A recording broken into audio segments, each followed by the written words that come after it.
Hey guys, and welcome back to episode 7 of High Lit with Karhlyle Fletcher. I'm Karhlyle Fletcher, and today we're going to get into the gateway drug hypothesis. We're going to get into schizophrenia. We're going to get into a passage from Oblomov by Gonchorav, Petersburg by Bely, and Man and His Symbols by Carl Jung. And then we're going to close it off with Jack M Sneff.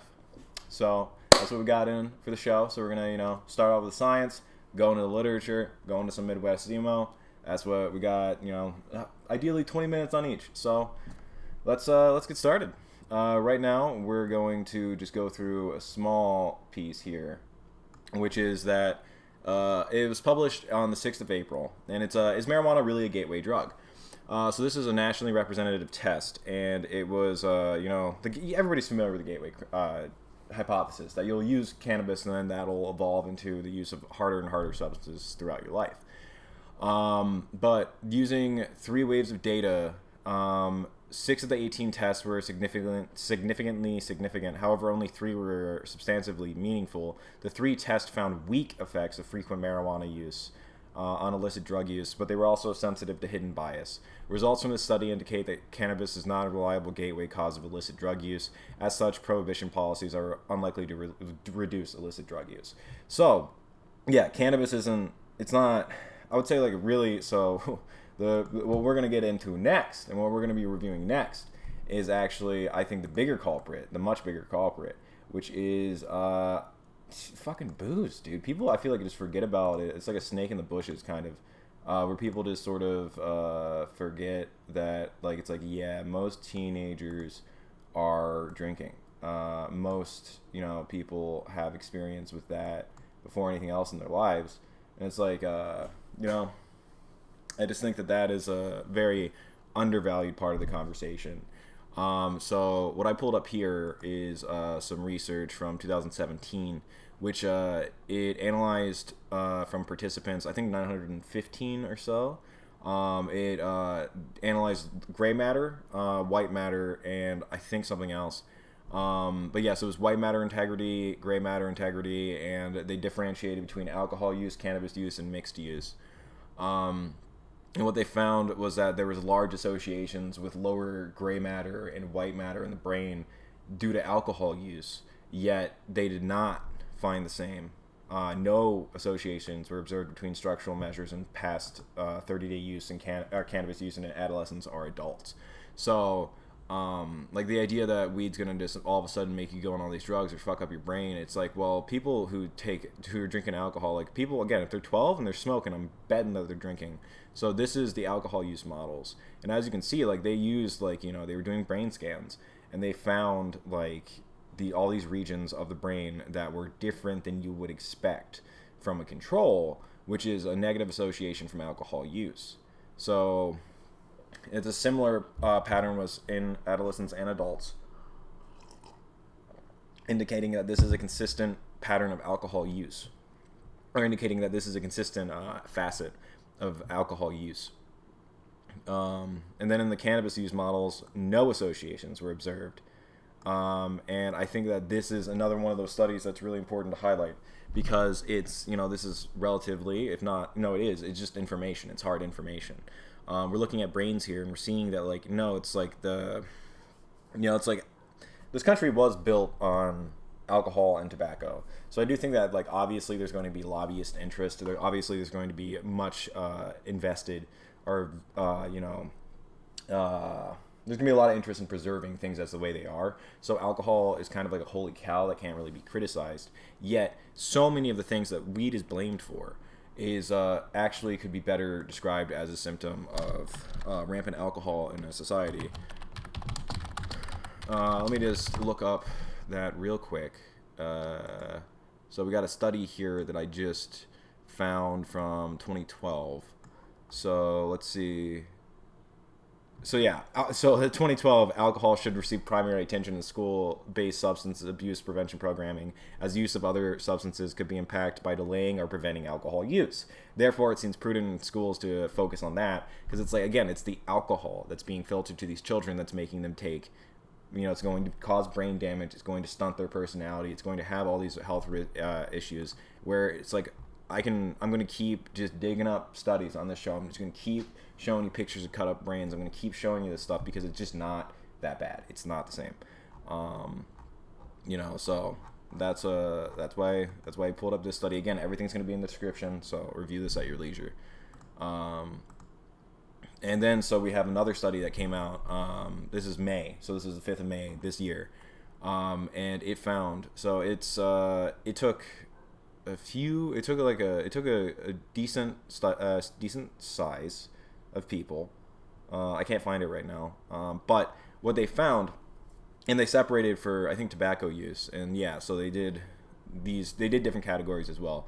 But what they found is that while there's mixed evidence to support a causal relationship between cannabis use disorder and schizophrenia, just like there's mixed evidence with the gateway drug, that's like an unsure argument. That's like it's not incredibly clear. But genetic liability for the thing that causes cannabis use disorder appears to be robustly associated with schizophrenia. So I said on last episode, I said that having schizophrenia makes one more likely to smoke weed. It does not make one more likely to smoking weed does not make one more likely to have schizophrenia.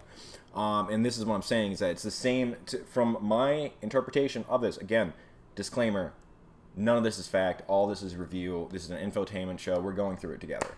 But genetic liability for cannabis use disorder appears to be robustly associated with schizophrenia. So that means that the genetic component, the same genetics, so that's like if your eye color and your eye color and like diabetes run the same gene.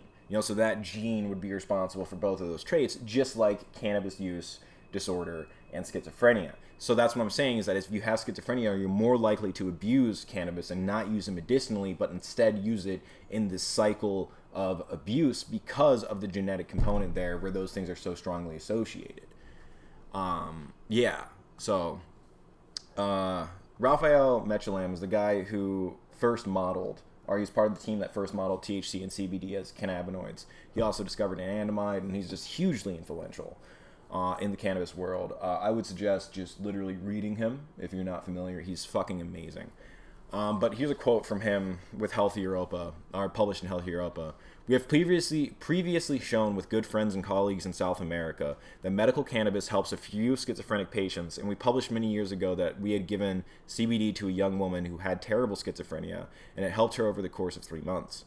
In Germany, there has been a relatively large, or certainly larger, trial with schizophrenic patients whom nothing has helped or had helped them for long, and they found that CBD was an excellent alternative when comparing it to one of the drugs already used, amisulpride, which, although very effective, does cause side effects. Cannabinol and the drug already being used had the same activity, except that cannabinol caused no side effects. Many schizophrenic patients don't want to take their medication because of the side effects. The chances are that cannabinol may be able to replace these drugs, but unfortunately the amount of cannabinol that is required is very high at 800 milligrams per day. Just maybe with the new drug development such as methyl ester, we could get this down to much lower doses. The chances that cannabinol will be approved as a drug for schizophrenia, I'm not sure. That is approved in any country at the moment. I'm not sure that it is approved at any country in the moment, but in Israel is being discussed in a meeting with the heads of the Ministry of Health, and I would be arguing the case for using cannabinol as a schizophrenic drug. My man over here is 90. I'm a soldier for this guy. Because I'm totally with it. He also called epilepsy. He also called a couple of other things. And I think that he's really, so he's a big guy on refining cannabis into things like that. Getting into specific pharmacology. But this guy's been in the game. He's been in 2007. This is a paper that he was a part of. Natalia and Raphael Mechoulam, so Natalia Kogan. And so abstract here is that cannabis has been used in medicine for millennia. However, concern of the abuse led to, in the 1930s, most people banned it. However, only recently, cannabis Okay, so cannabis and individual natural and synthetic cannabinoid receptor agonist and antagonist like anandamide, as well as chemically related compounds whose mechanism of action is still obscure, have come back to being considered of therapeutic value. However, their use is highly restricted. Despite the mild addiction to cannabis and the possible enhancement of addiction to other substances of abuse, when combined with cannabis, the therapeutic value of cannabinoids is too high to put aside. Numerous diseases such as anorexia, emesis, pain, inflammation, multiple sclerosis, neurodegenerative disorder, Parkinson's disease, Huntington's disease, Tourette's syndrome, Alzheimer's disease, epilepsy, glaucoma, osteoporosis, schizophrenia, cardiovascular disorders, cancer, obesity, and metabolic syndrome-related disorders, to name a few, are being treated or have the potential to be treated by cannabinoid agonist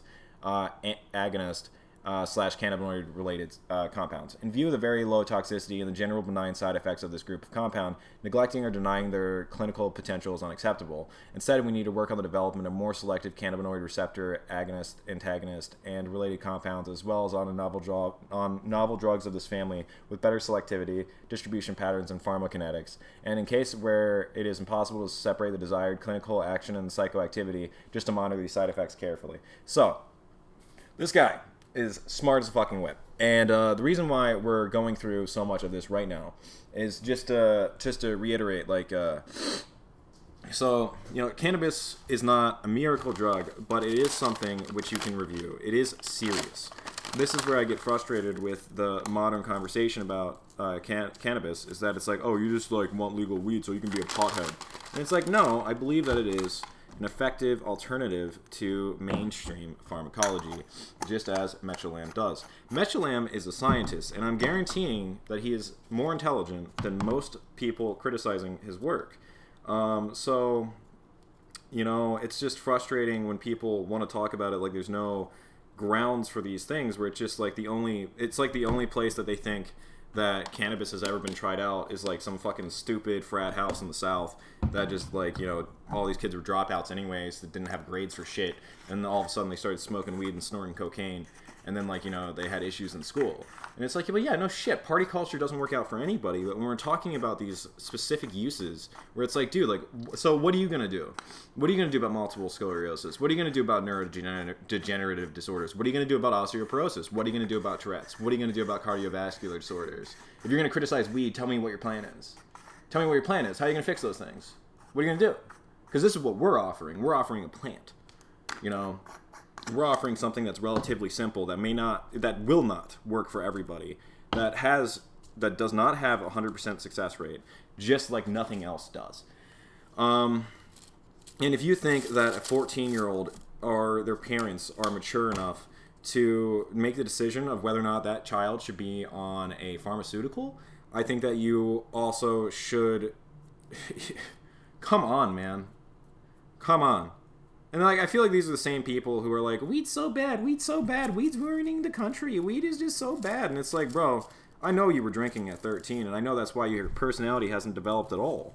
It's because teenage drinking does literally stunt individuals. And yeah, you bet your ass we're gonna get that on the show later, because it's people just don't understand the mechanisms of how the body works. Pretty much nobody does. It's always gonna be guess and check, and the body's always changing. We never are going to have all the answers. But at the same time, you have a certain level of due diligence. And that's just where it gets frustrating, is that these people aren't even doing the work necessary to criticize the thing. Necessary to criticize cannabis. It is also so fucking hot on this set with all these lights. Oh my god. That's fine. You got to do it. You got to do it for the love of it, all that. I just bring that up because if you see me sweating, heyo, sorry. Yeah, it's gonna be gross. I'd rather sweat than have bad audio. So, what we're getting into next is a interview with Raphael from Holistic, or it's published in Holistic Primary. Where was this originally published? Yep, so it's Holistic Primary Cares. They sat down, and he said many years, about 35 years ago, or even more, we did so how did you guys, what do you guys think about What do you think about cannabis or CBD for children with seizure disorders, neurobehavioral issues, cognitive impairment, and the like?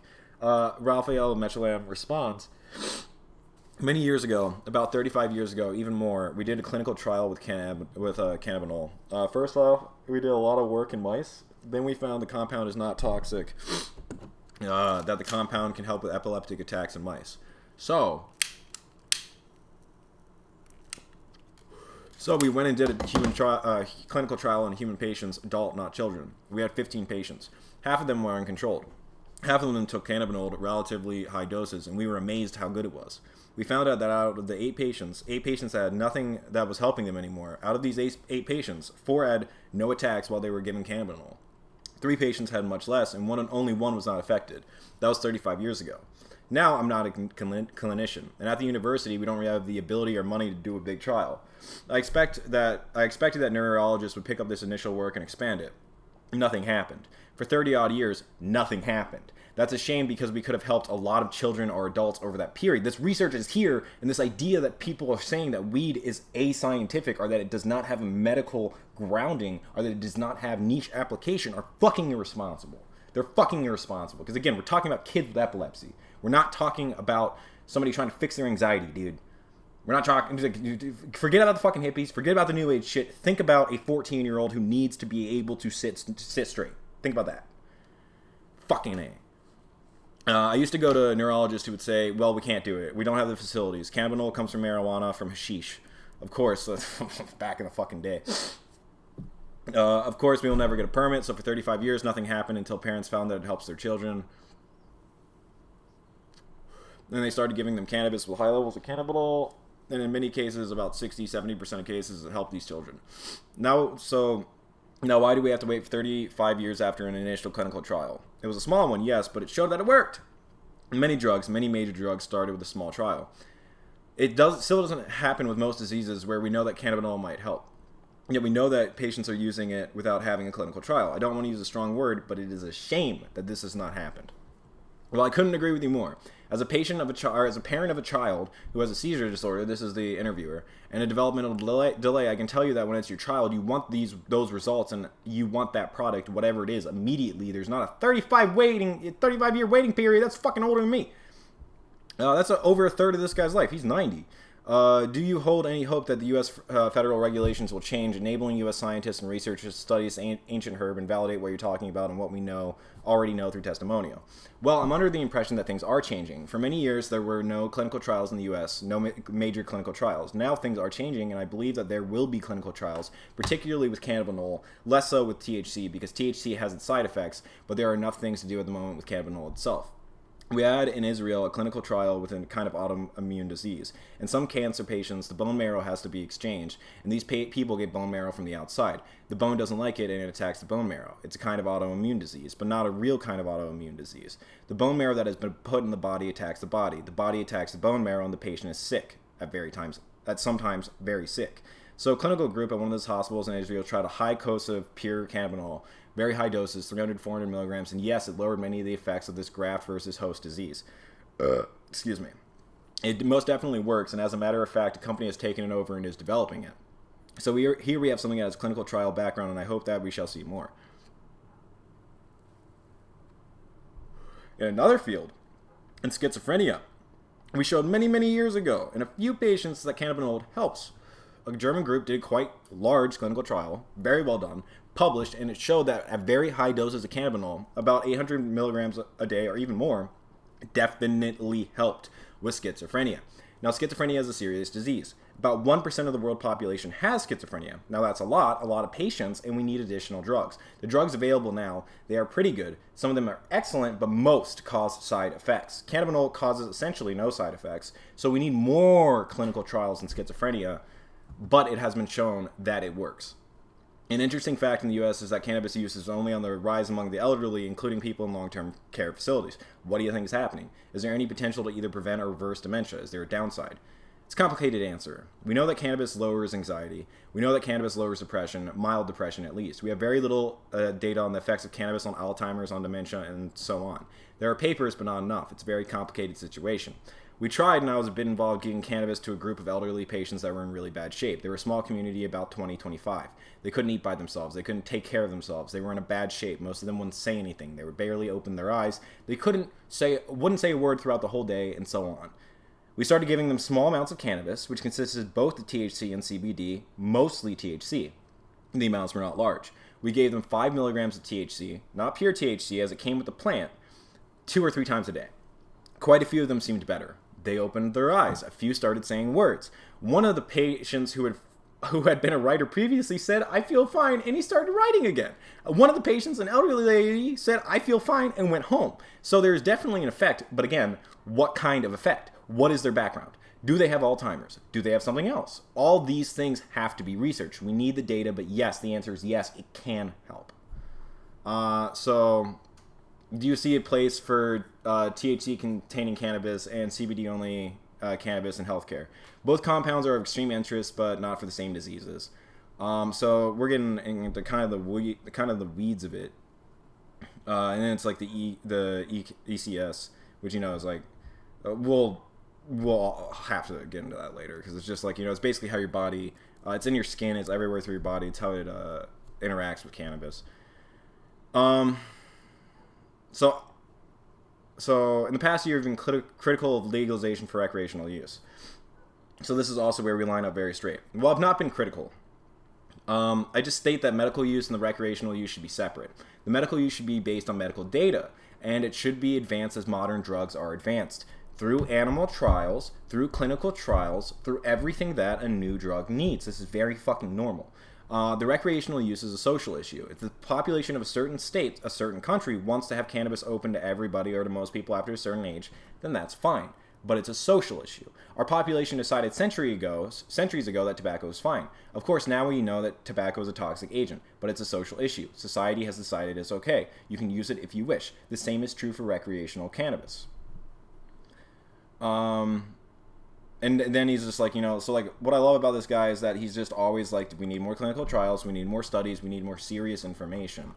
And like that's where I think that I consider him a hero because it's just like, yeah, dude.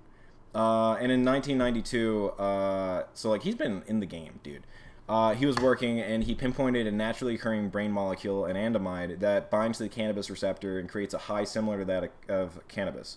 An anandamide is a compound derived from fatty acid, so it's a natural part of the brain, which possesses pharmacological properties similar to that of delta-9 THC. So an anandamide affects your brain similar to THC.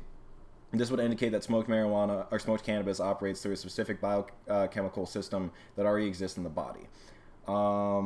So if the receptors for exogenous supplied substance exist, then there must also exist corresponding chemically related substances which also occur naturally in the body and are very similar. The anandamide find particularly in the hippocampus, the thalamus, and the cortex structure of the brains. Or that's where the anandamide is found. In last episode, we were talking about how weed affects the brain and it shrinks the hippocampus. So I mean, like I feel like that's also just relevant to say that's like there's a high level of concentration with that activity and cannabis. So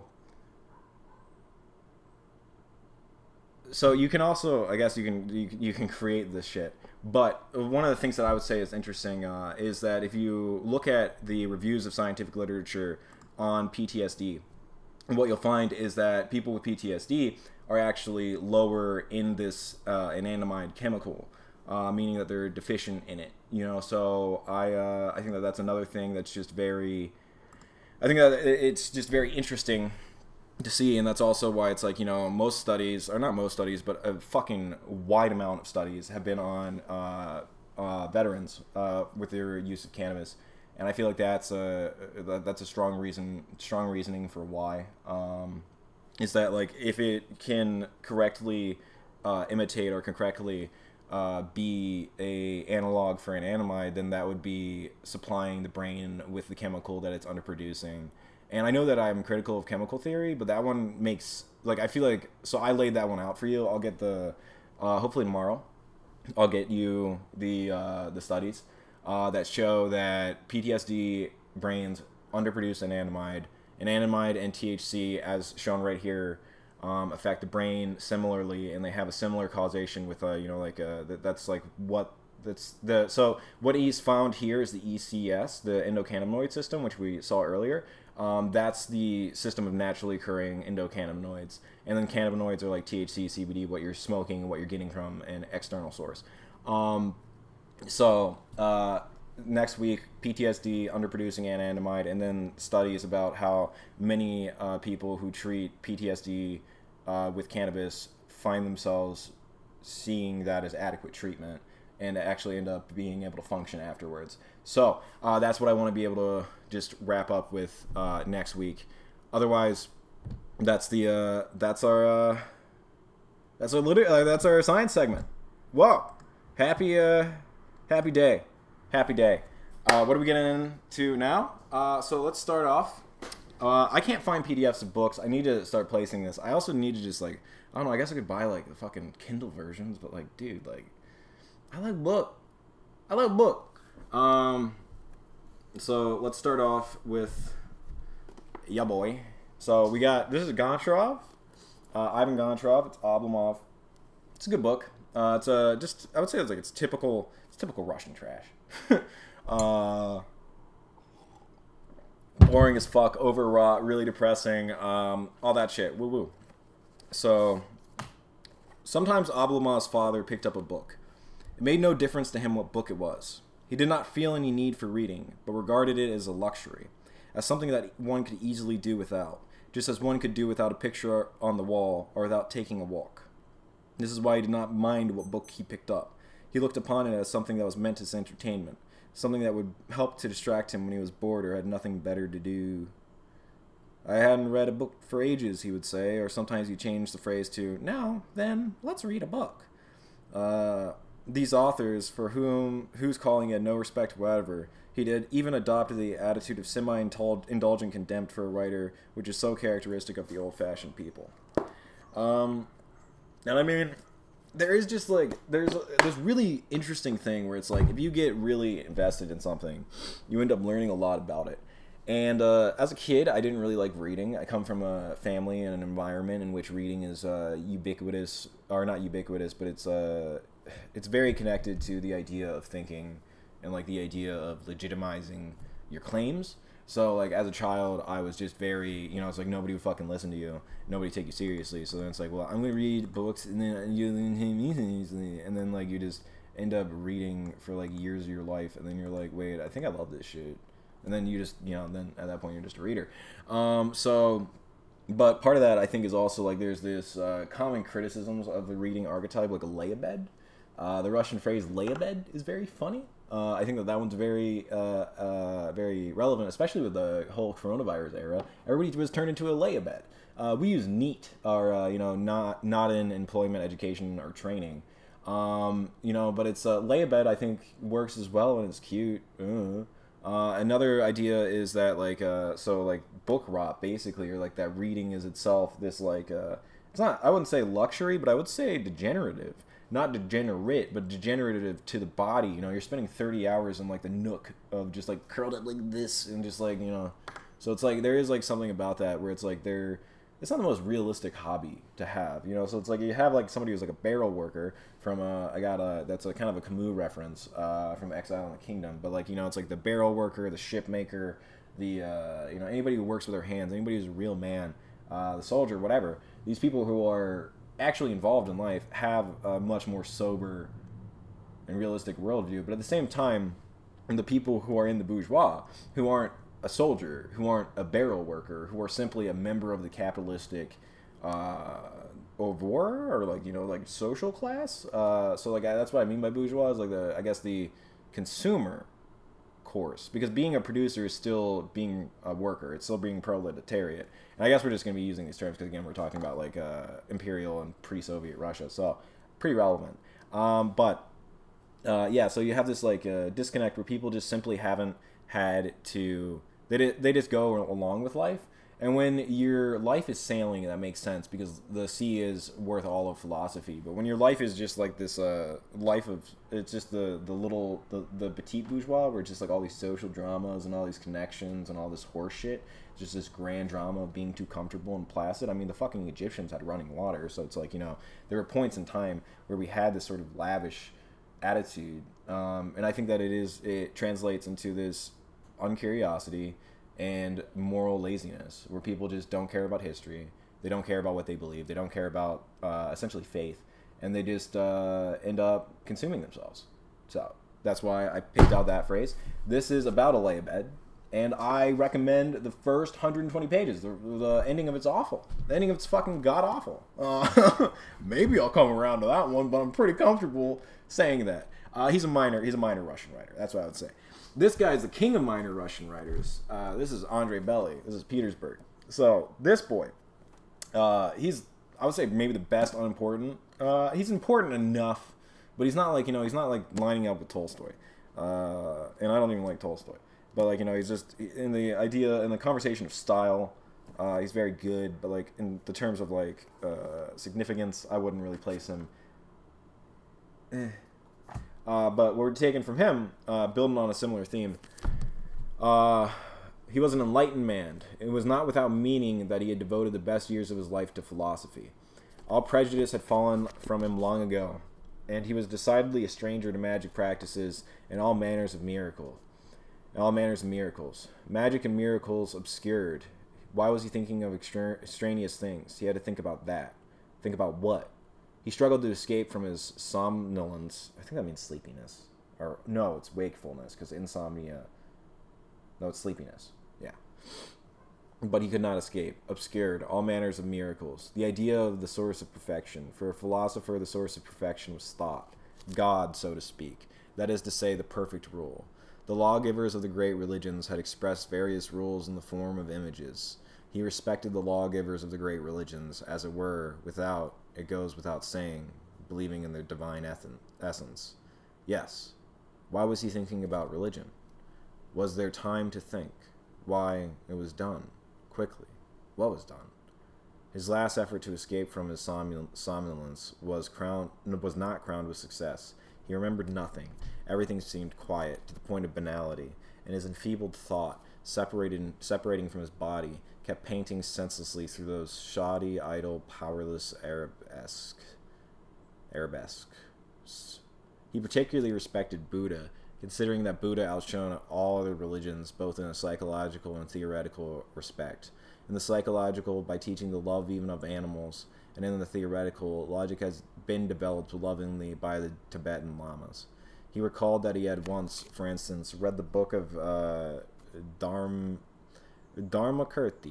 with the commentary by Dharmarata, Dharmottara. Yeah, I got fucking terrible pronunciation. I'm a dyslexic. Just give me a break, please. Thank you. That was the first thing. In the second place, this is not our observation. He was an unconscious man. Or this is our observation. He was an unconscious man. Not him, but his son. So the son. From time to time, between the entrances to two houses, a certain strange, very strange, exceedingly strange condition would come upon him,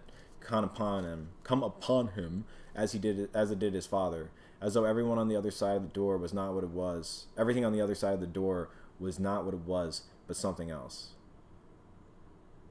So we're gonna just restart this because I feel like we should try to get this in like one good take because it's kind of pretty. As though everything on the other side of the door was not what it was, but something else. What it was, he could not have said. Simply imagine that on the other side of the door there is nothing, and that if you throw open the door, then the door will open upon an empty, cosmic infinity, into which you can only throw yourself head first, to fly and fly and fly. And only after flying there you will learn that the infinity in the sky and the stars, that same sky and those same stars which we see above us, and which, as we see them, we do not see. All that is left is the fly past strangely static, no longer twinkling little stars and crimson planetary spheres at absolute zero in an atmosphere of 273 degrees below zero. That was what he was experiencing at that moment. A strange, very strange, semi-somnolent condition. So it was like half asleep. But, there's just this wrestling of like what is meaning and like what is important and all that. And I mean, it's just so funny because you'll find it. I guess that is kind of the Russian theme, is the collapse of meaning. And it's very interesting as an outsider because you see these two conflicting sides where you see the rising socialist pressure and you see the old guard of the tradition. And you see like all these, I think it's like the people born in the 40s.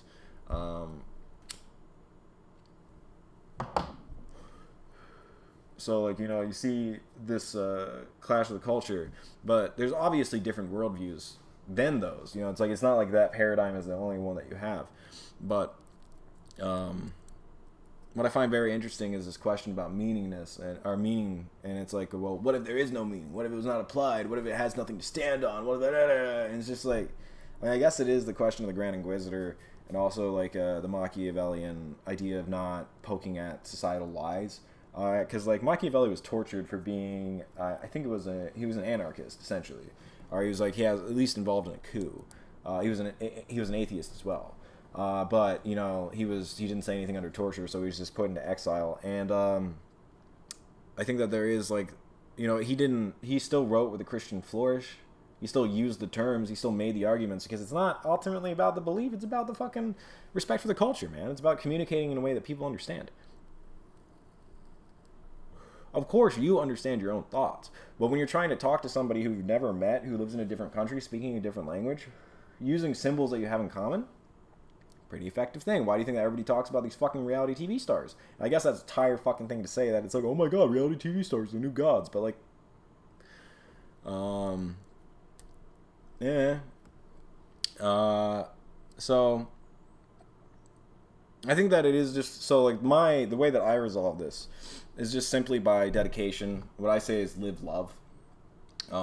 If you simply love what you're doing, love what you're around, love your environment, and try to actively embody love, live in service, all of these things, I think you'll be fine. I think you'll find meaning. I think you'll be fine. I don't need to tell you God exists. I don't need you to argue with me whether he does or not, or what's the gender. Who gives a fuck? Who gives a fuck? This is like the thing about it is like ultimately, I think it's epistemology. I could not give less of a shit. The history of ideas is fascinating because you have like these different cultures and these different people and these different like wonderful thinkers who develop these ideas. If you want to litigate what is true to me, dude, I come from the fucking... I'm an academic, dude. Nothing's true. You learn. And I don't even mean in the postmodernist sense. I mean it in the traditionally English sense where it's just like, everybody has a perspective. Everything's real. It's like postmodernism, but you still value your tradition. It's like, and that's where I get really frustrated with postmodernism, is I feel like it's a lot of stolen valor and stolen morality. Because I actually, like, the thing about it is that I do have those morals. I pretty much line up directly with progressive morals, but I don't agree with the implementation. And I think that the implementation is the only thing that matters in the world. Your ideas don't matter for shit. Your morals don't matter for shit. Implementation of what you're striving to do is what's important, which is why I'd say it's better to be fucking careful. It's better to live love, and it's better to try to benefit the people around you and benefit the world as a whole. Just try to live in service, try to do something great, And this is not a call to action where it's like, go out and like build a fucking city. This is like, donate a meal to one of your friends that is struggling. Reach out to your friend that just got out of the mental hospital. Ask your little sibling how their college plans are going, or how college is. Just like do these little things that you can show to be an active member of your community, and people will appreciate it. And that's essentially where I think that's the foundation of morality. I think if you have that, you're fine. Kind of a funny thing to say in reply to the loss of meaning, but I think that it's simply just live. Don't think about it. Stop thinking. Thoughts and feelings are demons. Now our final reading, we got the Jung. So while personal complexes never produce more than a personal bias, archetypes create myth, religions, and philosophies that influence and characterize whole nations and epochs of history. We regard the personal complexes as compensation for one-sided or faulty attitudes of consciousness. But in the same way, myths of a religious nature can be interpreted as a sort of mental therapy for the suffering and anxieties of mankind in general: hunger, war, disease, old age, and death.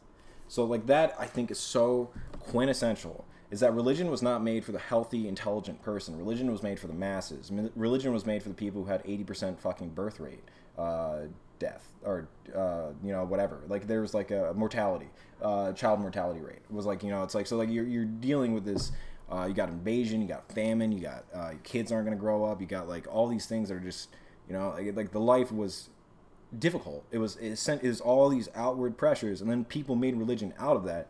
It's not about the epistemology, about the fact that it's like, well, God has 100 hands. God has 100 hands, and they eat each other, and they can fly. Mine has a beard. It's like, it's not, that doesn't fucking matter. He made it in this amount of days. This was actually his clock he used. We have it in a chest in Peru. It's like, all that shit does not matter. Making people feel better about their dead relatives is crucial, dude, because I guarantee you're not doing that work.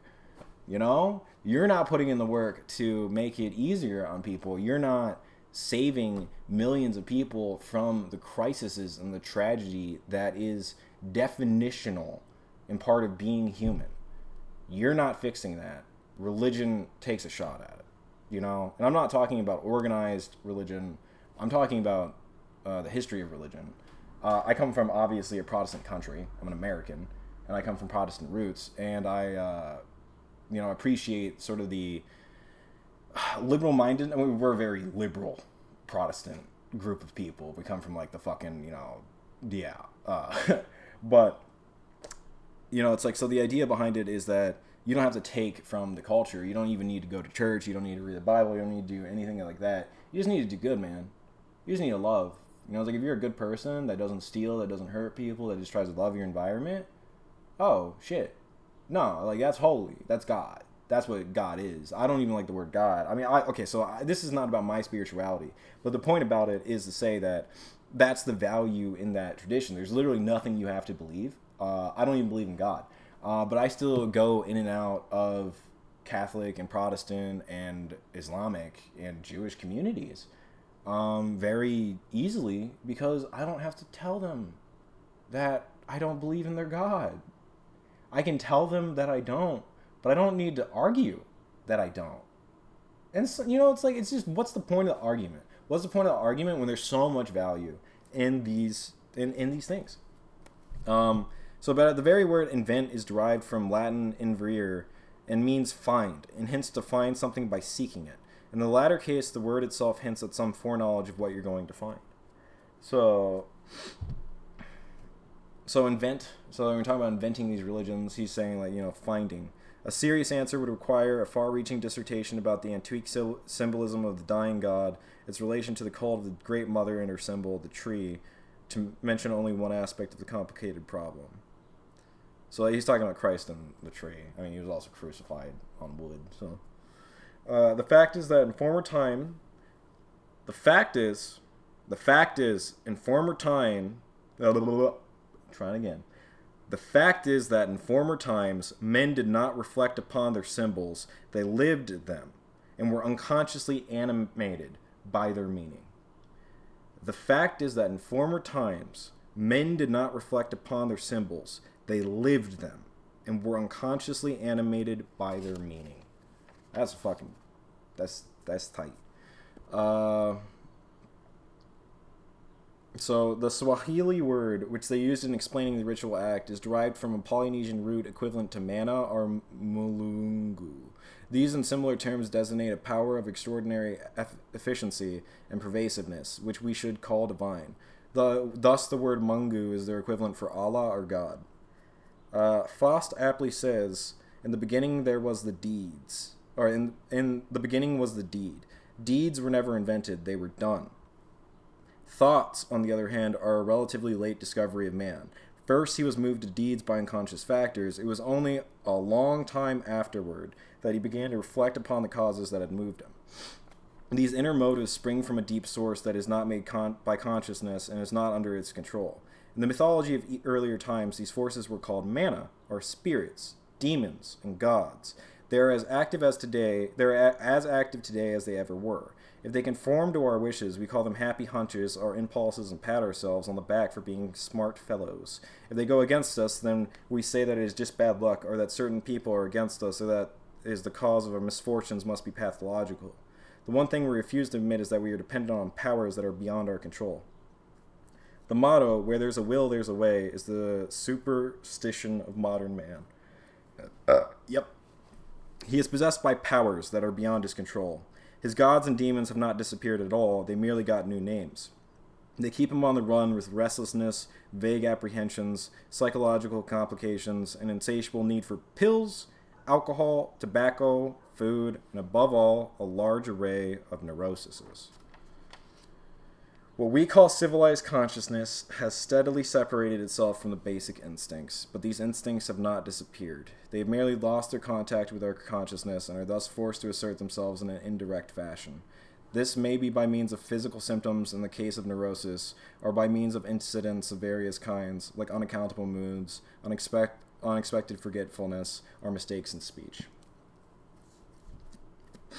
So, diving into the Jung, I mean, like, yeah, dude, like, it's like the idea isn't that these things are coherent or correct systems, is that they're evolved. They're like, they're fluid and dynamic. And I really compare this to another thing I really want to talk about. Shout out Strong Towns and shout out Not Only Bikes, or Not Just Bikes. We're going to put some of their videos in the description for sure. Maybe just pull that up in the background and put that. Yeah, so we're going to just pull that up. There's also, so it's 4550. This is just a weird call out. And the Google talk by the guy who did that. The guy who did Strong Towns. His name is escaping me right now. And hopefully this loads quick enough, but it's being slow. Oh well. But yeah, so the what this reminds me of is that when you're looking at a healthy city, you're looking at something that is this is flocked. You're looking at something that is organic and dynamic, and it can respond to change. When you're looking at something like a pre-planned city or a post-war city, you're looking at something that was built all at once. And the idea of this is that once you create it, it's just going to be that forever, which is not, it's by definition not flexible. So I think that ties in with Jung's description of symbols, where it's like they have to be dynamic and changing. The first era of Hercules stories was not similar to the last, just like the first stories of Jesus are kind of different than the last stories of Jesus, So it's like everything that we have wasn't made all at once. Everything we have is this composite gift from the past. So everything is this composite gifts from the past. So that's why I'm a really big proponent of history and things like that, is that you never know what the benefit is going to be. You never know what the benefit is going to be from just the things that people gave you. It's like when somebody gives you like it's like inheriting an old car. It's like your fucking weird uncle who's like just worked his whole life, that's never really been around, is just like, well, I got this car from 1980. It was like worth like, a fair amount of money when I first got it. It's worth like, probably like $5,000 now. And they just give you like that 1980s car, and they spend like, 2 weeks teaching you how to do maintenance. And they are also like nearby enough to like drive out to help you with it. That'll be a great fucking gift, because that shit's not going to break, like that shit's going to keep, you're going to be able to fix it yourself. It's going to be like, so like there's like little things that people preserve and like hold and like hand down to you purposely. That's not a hand-me-down, that's an antique. That's like a family heirloom. That's heirlooms. It doesn't need to be family. These are all heirlooms. So like when you're talking about the history of our ideas, the history of our culture, and like, urban design and things like that, you're talking about heirlooms. That's what we all have. And then like you look at like these shitty suburb cities, or not suburb cities, but these car-dependent suburbs. These are all terms from these guys that I'm using. But when you're looking at that, you're looking at people who don't have, that's what their heirlooms are. It's an unwalkable, ahistorical place with no relevance to any real movement. It's like when you look at your family history, and when you look at the past, you have like tribes that are proud, and like it's like you have like weirdos, like it's like like there's like stories, like the Cossacks. very fascinating fucking people. Basically, rednecks of Russia. Fuck yeah, bro. I was like the West Virginia, goddamn Russia. But so it's like there's all these stories that are fascinating throughout these pockets of the world and history, where it's like, even if you look at like fucking you look at Quebec City, fucking cool. Detroit's very cool. It's a very fascinating historical place, but it lacks, like, when you go out into like the middle of the country, or we go out even to like the just exurbs, they lack any sort of character or any sort of real aspect of history. So therefore, it's like, what the fuck is even the value of this building strategy? Weird sequitur again from the Carl Jung, but the point of the Carl Jung that I wanted to bring up is that all these things are subjective and they're all tools. That's why I'm trying to give you tools with the show. The idea of the legitimacy of divinity and all these things, I would say make the peace with that by yourself. I really support living love and just trying to be, basically I am also attracted to a Buddhist mindset, in that you should die without karma. So I would say just try to always be living. Think of the best way you could resolve everything in your life. Like every time you're given a situation, think of the best way you could possibly resolve that, separate from your emotional mood. Be financially responsible, but otherwise, just try to think what you could do to make something the best it could be, and then try to do that as much as possible. I think it ends up doing some fucking crazy shit. Anyways. Jack, dude. Jack. So, my boy Jack is a fucking hero. Here he is. So, Jack M Sneff, or Sneff? I'm sorry, bro. I love you. I grew up on your music, but that is, yeah. So, this is his new stuff. He's in Traverse City, Michigan. He's so represent the Mitten, but he's doing some folk stuff now. Loving this stuff. He also has like a YouTube channel where he's doing all these YouTube videos that are cool. So it's like, music videos, they're fucking awesome. It's folky now. It's definitely like it's tuned down. So it's a new genre, and I'm like happy to see how fucking wide of a reach my boy has. Because as a songwriter and as somebody who really inspired me to pick up songwriting, I only started making music when I was like 20. So having grown up listening to Jack's music, it really helped me just kind of find my own voice and realize that it's like I can just commit to whatever I want. And if the song structure works, then it works. I'm also sorry that my nose is so fucked right now. I don't know. It feels like dry or something. I said last fucking episode, but oh no. So then we got NOLA, which is again Jack's here. And then we've got All 10, so that's a piece by William Bonney, which is also a Jack band. Then you got Norfolk, which is also a featured Jack. You got Merchant Ships, which is, so this was a Jack band. And also it had Nick Stutzman, and he went to do Park Jefferson. There's some drama there I'm not going to get into, but Park Jefferson is a pretty decent band. Merchant Ships is also fucking amazing. Then you got Boy Rex, which is another, it's like I would say most similar to NOLA. All these, I would just say, are awesome. Getting to know this guy's discography is amazing. I would really recommend just looking up Merchant Pen Pals or William Boney. Look up the William Boney live stuff. It's a riot. So born from the ashes of seminal Midwest emo bands Merchant Ships and Midwest Pen Pals, William Boney is an angry, earnest expression of youth, a time capsule of love and loss, colored by an all-consuming sense of heart. Despite the brief and volatile tenure as an active band, the songs of William Boney persist and continue to find their way to into the ears of listeners, new and old, wide and far. It's dope as shit, dude. I can't express my love and appreciation for him enough. Can't do it. Because it's just, I don't know. There's especially with the variety of music he has now. Merchant Ships, and so I'm gonna be honest. This music, this album, very important to me because growing up in high school, if your family's fighting, you got any drama in your life, you get some headphones, you get some condenser headphones, you get those over-ear motherfuckers, and you play this as loud as possible. You ain't hearing shit. You're going to bed. So I feel like if you have an album like that, then you just end up with an attachment to it that's like not really gonna change much. So don't know. That was really important to me. It's also just fucking bops. I went through like a period in my life where I thought that this music was like strange. So I went into like studying more pop music, and by pop I mean hip hop. But coming back to it, bro, it's like it's like I never fucking left. Like I love this shit. It's like what means the most to me.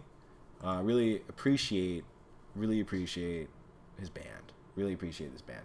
Also, I mean, we gotta just admit, Count Your Lucky Stars are the fucking guys. Good band, good band, good band, good band, good band, good band. Fucking Free Throw, dude. Good. I mean, these are just like, I'm sure that most of these are fucking good too. There's just literally bands I haven't listened to, but there are a lot of fucking bands that I love and that were a part of this. Even fucking Brave Bird. Even Brave Bird's on this. It's fucking sick. But yeah. It depends on your mood. If you're into like some like more like a little bit more of a pop punk vibe, I would suggest Mythmaker by Northfolk. I would suggest this band in that tune because it's like sort of in the middle where it's like almost you could put it in a playlist with Tiger's Jaw. It would be fine. This is more on the folkier side, but it's still got like a lot of it's still plugged in. You know what I mean? So it's still, you can still bop to it. This stuff's more slow, so like this stuff I'd say like is like great for like, you know, morning tea, making coffee, or just like, you know, conversation. It's like very life music. Yeah.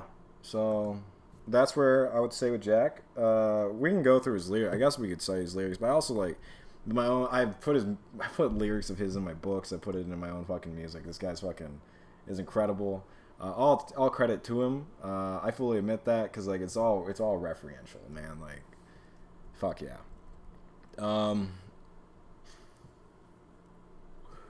That's the end of the show. Pretty much. We got like 3 minutes left. Got the science, got the lit, got the this. Let's see. Do we get everything on the schedule? No, we don't. You know, this is actually a joke. No, it's all organic. There's no schedule. Yeah, no, we got everything. Cool. So yeah, welcome, or thank you for tuning in to episode 7. We're gonna set up stuff eventually. My plan is gonna be just donations. So like preferably Bitcoin wallet. You can check me out here. Obviously, High Lit Podcast is where this is gonna be featured. We're gonna try to get the social media more up and running next week. So just, you know, stick around. You can buy my book on Amazon, The Death of the American Novelist by Karhlyle Fletcher. You can also just check out my journalism. You can just I'll link my muck rack. I'll just do that. I like muck rack's pretty convenient, honestly. Didn't go through any of my articles this week. We'll get back to that, but we also got to like start breaking. We're just building up the stuff in the backlog so that we can reference it in the future, you know. So like we're just getting, that's what we're doing, the foundations right now. We're doing the groundwork. So thanks for hanging out and doing the groundwork with me. I really appreciate that.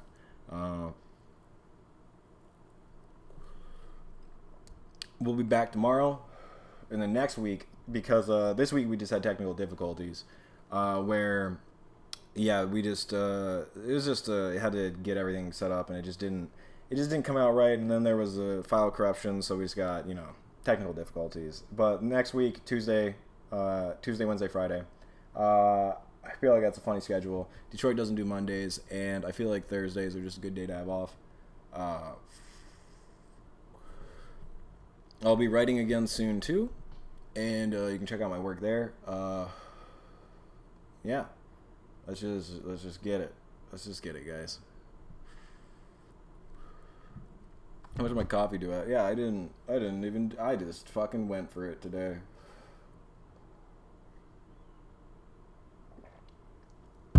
The astute viewer will realize this is a Touche shirt. And this is a Declining World pants. That's my fit check. It's my fit check, yeah. Yeah, I'm just being silly with it. But yeah, it's no, seriously. We'll check in more with that. I want to get more segments in with like the new stuff, but again, check out all the links. You know, everything I'm showing you is for your own benefit. Educate yourself. The person that you can trust the most in the world is you, ultimately. Sad, but true. So just, yeah. Have a good day. See you again tomorrow. And thanks. I really appreciate it. I need validation, and the attention just means a lot to me. So, see you tomorrow.